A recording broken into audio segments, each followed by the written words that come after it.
The new documentary, Love, Antosha, looks at the tragically short life of actor Anton Yelchin. It is also the first documentary feature for my guest, Garret Price. I'm Tony Ruiz of Gold Derby. And Garret, so this as your first film, how did you go from, you've been an editor in many films prior to this, particularly in documentaries. How did this become your first foray into your own directing? Yeah, it was funny. I was never looking to go direct the documentary or a film. It kind of, in a weird way, I keep explaining, Anton found me to tell this story. I know that sounds kind of odd, but it's true. A good friend of mine is Drake Doremus, who made a film with Anton called Like Crazy years ago. And when Anton's parents really started exploring this idea of possibly finding a director to maybe, make a documentary about their son's life, they first reached out to Drake because Drake was a close friend of Anton's. Anton loved working with Drake. They were close friends. But Drake really convinced them that he wasn't the right person to do this because he was too close to Anton. You really need to bring an objective eye in these types of stories. And he referred me and called me and said, I think I have the perfect project for you that I think you should take a stab at directing with. And I was a little hesitant at first. I knew of Anton through his movie and through the tragedy, of course. But I didn't know if it warranted a feature film, But I agreed to go meet his parents. And I sat one afternoon just talking to them. And I fell in love with their son's story. And I knew it's a story that needed to be told and that can inspire people. And I figured, why not? Let's take a chance, and I'll jump in the director's seat. I brought Drake on as my producer, and we both tried new things, and that's where it started. And that was the beginning of it all. Well, and one of the things that you just said that I think is key is that, you weren't sure at first, just based on, what you knew of Anton Yelchin, of what the film was here.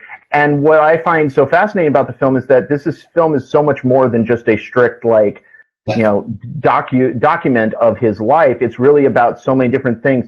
Talk about what beyond just his life, which is so much more fascinating than I think any of us realized.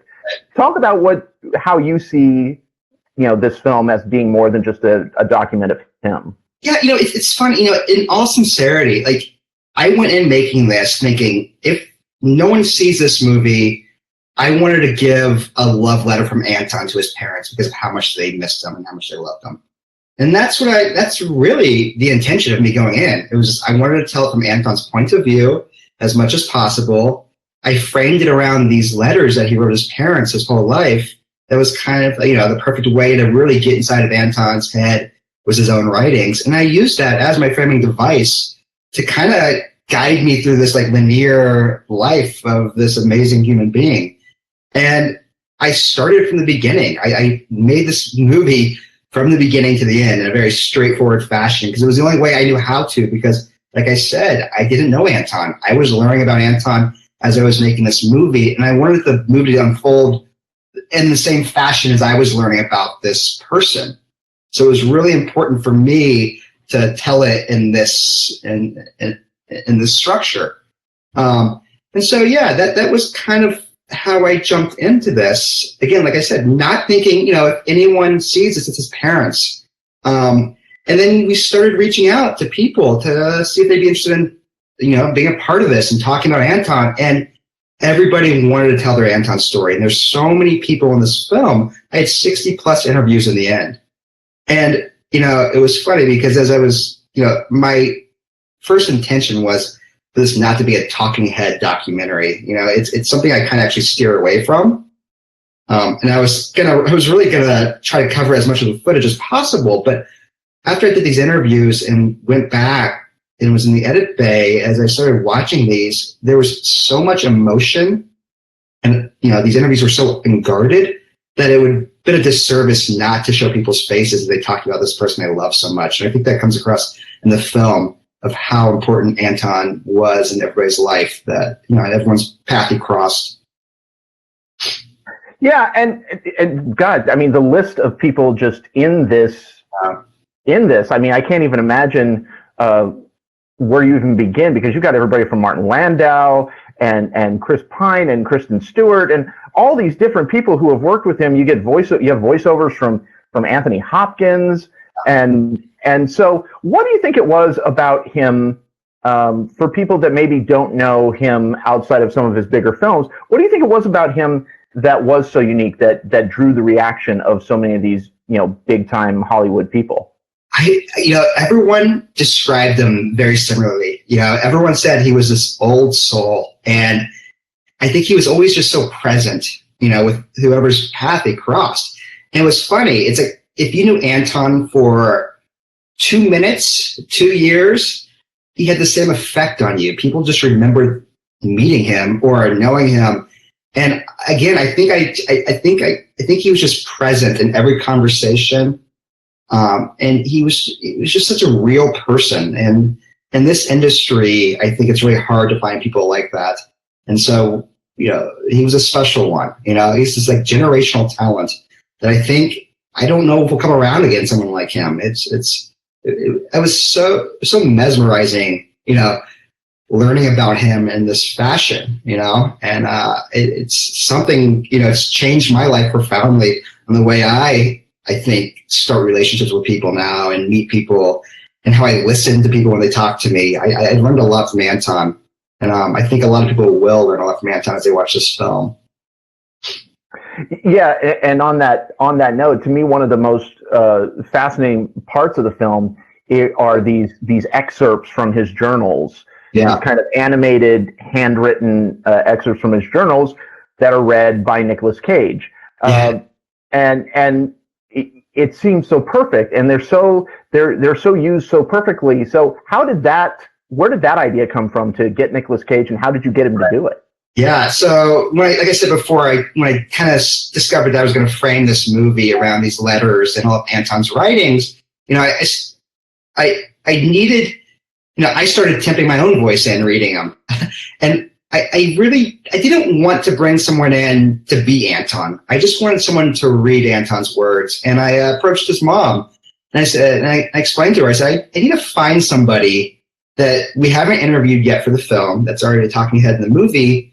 But it was really important for me that they had an emotional connection with Anton and can bring some gravitas to reading, to this role, basically.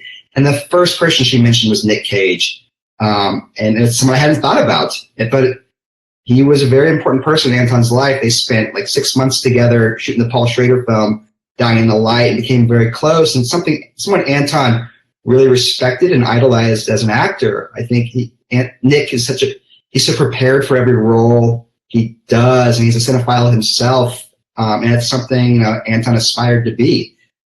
So we wrote Nick a letter, and within days he wrote back and said, "I'd be honored to do this. Come out to Las Vegas, spend a couple of days.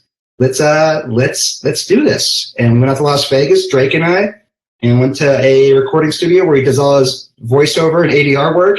And we knocked it out. And I think it's really special because you can really hear what an emotional experience it was for Nick doing this. You can hear it in his voice. And the most incredible part about it all, I thought, was I sent him kind of in script form all the letters and the journal entries I wanted him to read, thinking, he'll look at this once and then, read it when we get there.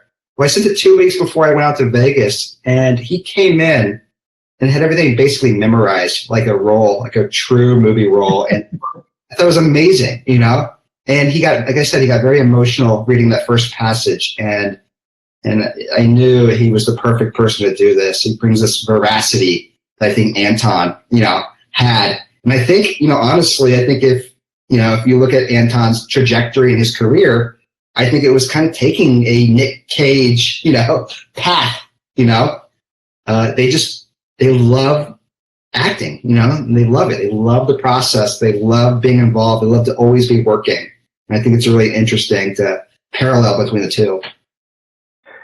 And, we can't talk about this, and you mentioned her several times, is particularly Anton's parents, but especially his mother, Irina, who the relationship between them is so palpable. I can imagine that as a filmmaker, you're coming in and they're giving you all this very emotional material that they're have to be some challenges in there, to emotionally navigate some of that stuff. So how did you approach that? How did you go into that working with them? Absolutely. I was scared. I've worked on docs before where estates have been involved and, relatives have been involved. And it's hard water to navigate, kind of like you're talking about, because everybody wants to see their loved ones on pedestals, of course. But at the same time, as a filmmaker, really want to flesh out a rounded, story and explore both sides of the coin, so to speak. So, this was an important caveat when I took on the job and explained to them. I thought, I was like, I really need to have the freedom to tell the story that I want to tell. And again, to their credit, they were the ultimate partners in this. They gave me full autonomy to tell Anton's story, and were always there if I needed an interview or if I, was looking for something. But, and they understood the importance, like I said, of showing the darker stuff in their son's life. And this is stuff that people, I think, can relate to as human beings. And Anton was such a real person. Like I said, he would not like if we were kind of, skipping the darker, weirder things about his life, because to him, that's what makes us human. And I thought that was really special. I think, for working with them, I think them being artists themselves and raising an artist, they understood the importance of, letting a filmmaker, follow their vision, so to speak, I guess. Yeah. I want to, because this is your first film as a director, and you've been, nominated for a Critics' Choice Award for it. What has this foray into directing been like for you? As an editor, it's kind of what I've always done. I just don't have to answer to anybody, which is kind of nice. I worked with lovely directors. No, it's, it had its challenges. As an editor, it's almost pure creativity, where what I learned as a director, you have to navigate the producing side a little bit more of filmmaking, which I haven't, I had never really been done. I was always behind the curtain, so that was the biggest challenge for me. Is I was always being pulled away from what the part I loved doing the most, and that was the edit and, building this movie in the Bay. But, I'm not going to lie, you start to see the joy of being a director, like, the credit on a lot of certain things that were always made in the edit room. So it's been a very rewarding experience for me. But, the most amazing part is just getting it, the reception it's had. Again, going into this, I never thought that people would connect with this like the way they have been. I never imagined all the people that would be involved and have been so supportive of the project. It's really been special. It's just a testament to how important Anton was in so many people's lives. And, the coolest thing as we've started, getting this movie out in the world is it's such a self-reflective experience seeing this film for a lot of people. They start seeing themselves in Anton and start, start wondering if they're doing enough with their lives. And, they're, I think, encouraged to go and create and push themselves and do more, not be afraid to fail. And, at the simplest form, just call your parents more often, tell people that you love it. Life is short. That's something I really wanted to explore with this film. So I remember when Anton first passed away, there was a lot of comparisons between him and James Dean. And I wonder now that you've had this kind of exposure and, going through the process of making this film, where do you come down on, where do you think if the tragedy had not occurred, if he were still here, what do you think the trajectory of his career and what do you think of that comparison? Yeah, I hear that a lot. I think it's kind of incomparable. He's such a unique person. Like, there's no one like Anton you'll ever meet, So I understand the James Dean comparisons, but I think he could have done so. I mean, he was on this path of doing so much, and not only as an actor, but he was going to start making films himself. And I think that's a big loss to all of us to not see the movies that Anton would have made. To me, all of this, the acting, the writing, photography, the music, it was all leading to his ultimate passion. And that was to start making films himself. That's what he loved the most. That's what he wanted to do. You know, everything was just these building blocks to get there. And that, I think, is a huge loss for all of us that are fans of cinema, is we'll never get to see an Anton Yelchin film. Yeah, and I think you're absolutely right. Everybody call your parents more. And, Right. Yeah. Well, the film is Love, Antosha. Garret Price, this is a great, congratulations on your first film. Everybody go to goldderby.com, make your predictions for the Oscars and all upcoming award shows. Garret, congratulations. Thank you so much. Thanks, Tony. Have a good one, man. Take care. Thanks, man.